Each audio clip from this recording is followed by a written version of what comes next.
Hello friends, welcome to Mahi Kitchen Tamil. நம்ம சேனல்ல இன்னைக்கு என்ன செய்ய போறோம்னு பாத்தீங்கன்னா கிறிஸ்பியான காளான் பக்கோடா தான் ரெடி பண்ண போறோம். இது ஈவினிங் டைத்துல டீயோட சேர்த்து சாப்பிட்டீங்கன்னா ரொம்ப சூப்பரா இருக்கும். வாங்க இது எப்படி செய்யலாம்னு நம்ம பார்க்கலாம். காளான் பக்கோடா ரெடி பண்றதுக்கு ஒரு மிக்சிங் பவுல்ல நான் ஒரு பாக்கெட் காளானை சின்ன சின்னதா கட் பண்ணி வச்சிருக்கேன். ஒரு பெரிய வெங்காயத்தை நீல வாக்குல கட் பண்ணி சேர்த்துக்கலாம்.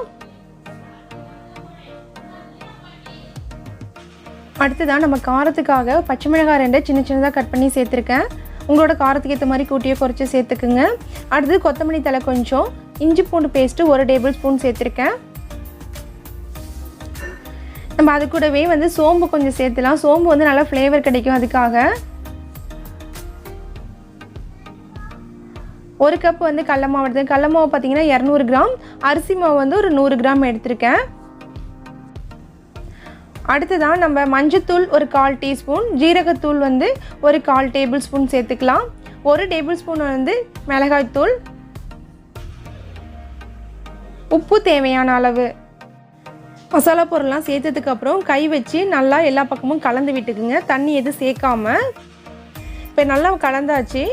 அடுத்ததான் நம்ம 2 டேபிள் ஸ்பூன் அளவுக்கு சூடு பண்ண ஆயிலை இந்த மாவில் சேர்த்துடலாம்.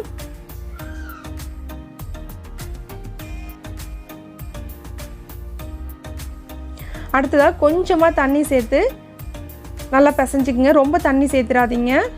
அவ்வளோதான், மாவு பிசைஞ்சு வச்சாச்சு. அடுத்ததாக நம்ம எண்ணெயை சூடு பண்ணிக்கலாம். இப்போ பக்கோடா பொரிக்கிறதுக்கு தேவையான அளவு கடாயில் எண்ணெய் ஊற்றிக்கிங்க.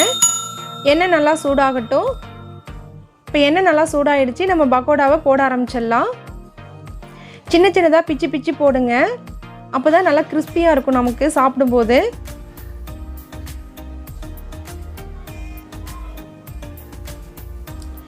காளான் போட்டதுக்கப்புறம் லைட்டாக கரண்டி வச்சு பிரித்து விடுங்க, ஒன்றோட ஒன்று ஒட்டாமல் இருக்கிறதுக்காக. இந்த காளான் வேகிறதுக்கு பார்த்தீங்கன்னா ஒரு 7 மினிட்ஸில் வெந்துடும்.